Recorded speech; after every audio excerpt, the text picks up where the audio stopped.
Shalom, Kohaloyim, Yahweh, Ba'ashem Yahushai, Ba'ashem Rachakudash. Double honors to our apostles and elders of Great Millstone, peace and blessings to the elect. This article is from timesofisrael.com. As you can see, the title says, Hebrew Israelites celebrate green light for temporary residence, but fight continues.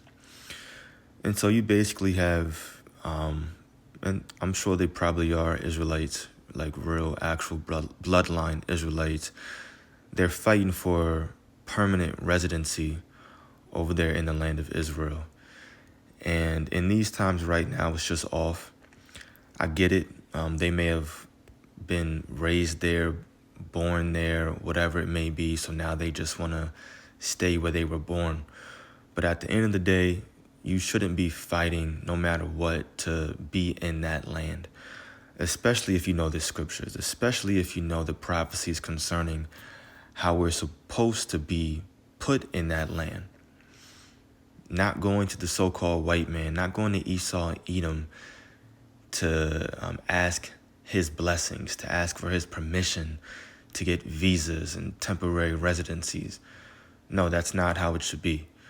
If you believe in the scriptures, you should be waiting for the Lord to get you and put you in that land upon his return. Not now, not splitting it side by side with Esau and you have your little community.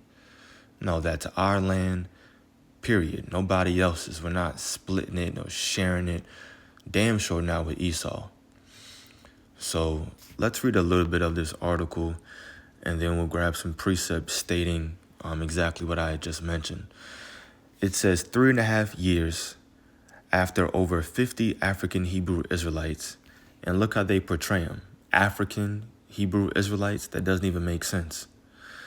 3.5 years after over 50 African Hebrew Israelites from the southern Israel city of Dimona received deportation notices, 43 have received temporary residence, 16 of them with a promise of permanent residence in 2027.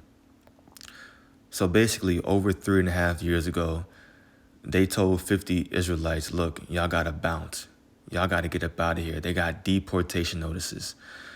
Now, 3.5 years later, 43 of them received temporary residence, not even permanent, just temporary residence. And 16 of them have a promise of permanent residence in 2027.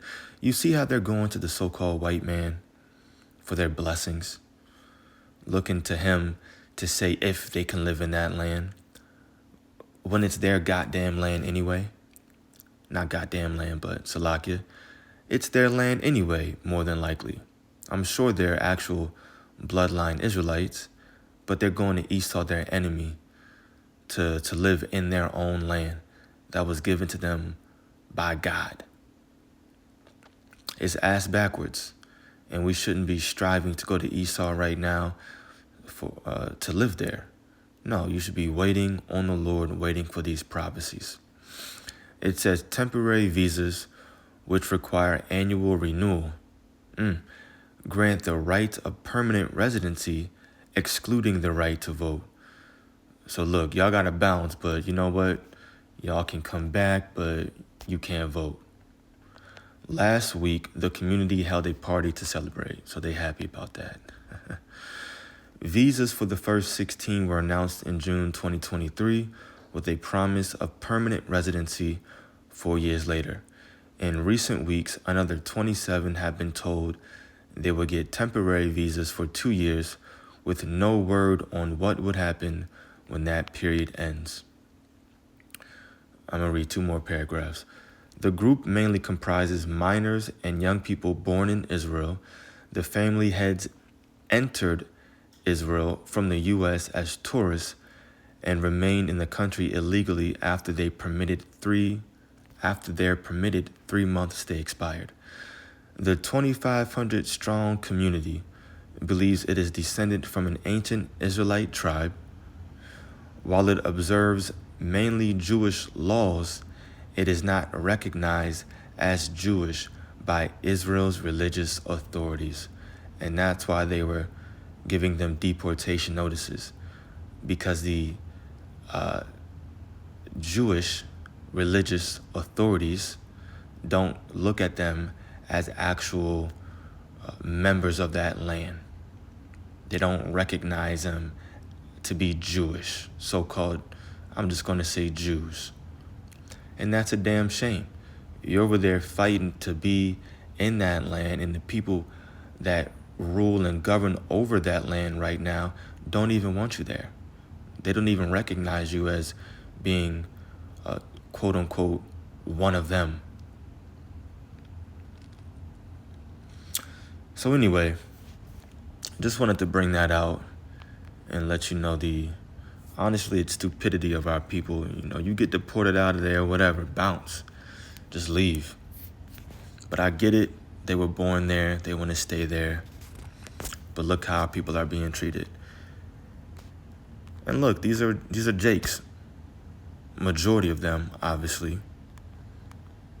It's probably damn near like 95% of them. All Jakes. Anyway, let's jump over here. Isaiah 60, and we're going right to the point, verse 21. Thy people also. Now, this is an end-time prophecy. It's an end-time prophecy that has not been fulfilled yet. Thy people also shall be all righteous. They shall inherit the land forever, the branch of my planting. They shall inherit the land forever, the branch of my planting, meaning the Lord is going to plant us. He's going to put us in that land. Not going to have to go to Esau for his blessing. Not going to Esau to ask for residency papers to be a permanent resident.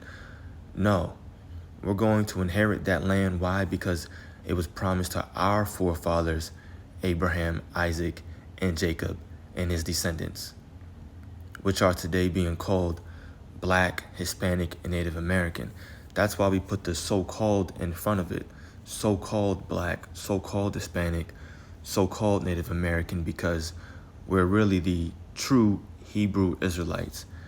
Not African Hebrew Israelites, not Black Hebrew Israelites, just purely, solely Hebrew Israelites. And we're going to inherit that land when the Lord puts us, when he plants us in that land. So once again, it says, thy people also shall be all righteous. They shall inherit the land forever, the branch of my planting, the work of my hands, that I may be glorified. And when the Lord destroys Babylon the Great, which is America, and puts or plants us back in that land, that's going to be all to his glory. We're going to be giving him all the glory, praise, and honor. And the whole entire world is going to know, oh, okay, yeah, these are the true people of God, and that's their God, that's their power. Look what he did for them. Look what he did for his name's sake, because he said he was going to do it. So he's going to be glorified. But the point I'm bringing out is obviously the Lord is going to be the one to put us in that land. Ezekiel 37, verse 21. 21? Yeah, verse 21. And say unto them, thus saith the Lord God, behold, I will take the children of Israel from among the heathen, whither they be gone, and will gather them on every side, and bring them into their own land. So the people that's over there right now, like the so-called, the so-called white people that are in the land right now, they can't be the true children of God, because the scriptures say concerning prophecy that the Lord is going to bring them in their land. And I'm sorry, it says bring them into their own land, which is a point. Their own land by themselves, not splitting it with anybody else. But also right here, the Lord once again said he's going to take the children of Israel And remember, it says from among the heathen. Why? Because we've been scattered among these different nations, scattered among the heathen in all different parts of the earth, all different lands. So that's why it's not about how you look in these end days, although it is about a bloodline. But our people, because we've been scattered amongst all these different heathen, we're going to look like the heathen as well. You're going to look like the lands or countries in which you were raised, you were born. So our people are going to come looking, of course, like so-called Japanese, so-called Chinese, Samoan, whatever, so-called Middle Eastern, but it's concerning an actual bloodline, and that bloodline is able to be discerned in these days through faith. If you have faith in Yahweh Ba'ashem Yahushai, because he has to give you faith to believe in him, then more than likely, no matter what you look like, that means that you're an Israelite. And if you're a part of the elect, predestined to be saved, the Lord is going to actually take you in a chariot, and he's going to put us back in our own land. That's prophecy. Not getting some goddamn visas, not getting temporary residency papers. Verse 22 says, and I will make them one nation in the land upon the mountains of, let me read it again. And I will make them one nation in the land upon the mountains of Israel, and one king shall be king to them all, that's King David, and they shall be no more two nations, neither shall they be divided into two kingdoms any more at all. So we're going to be one nation, put in our own land. And because I mentioned it, I'm going to grab this precept, and Lord's will will close out Matthew 24. Is it 24? Yeah, verses 30 and 31. This right here is describing salvation. And then shall appear the sign of the Son of Man in heaven. That's Yahushai. And then shall all the tribes of the earth mourn, and they shall see the Son of Man coming in the clouds, meaning the chariots of heaven, with power and great glory. And he shall send his angels with a great sound of a trumpet, and they shall gather together his elect from the four winds, from one end of heaven to the other. So the elect out of the nation of Israel, they're going to be gathered. They're going to be taken in those chariots. You can damn near use the word beamed up in those chariots. And then what's going to happen from there? We read it, Isaiah 60, Ezekiel 37. We're going to be planted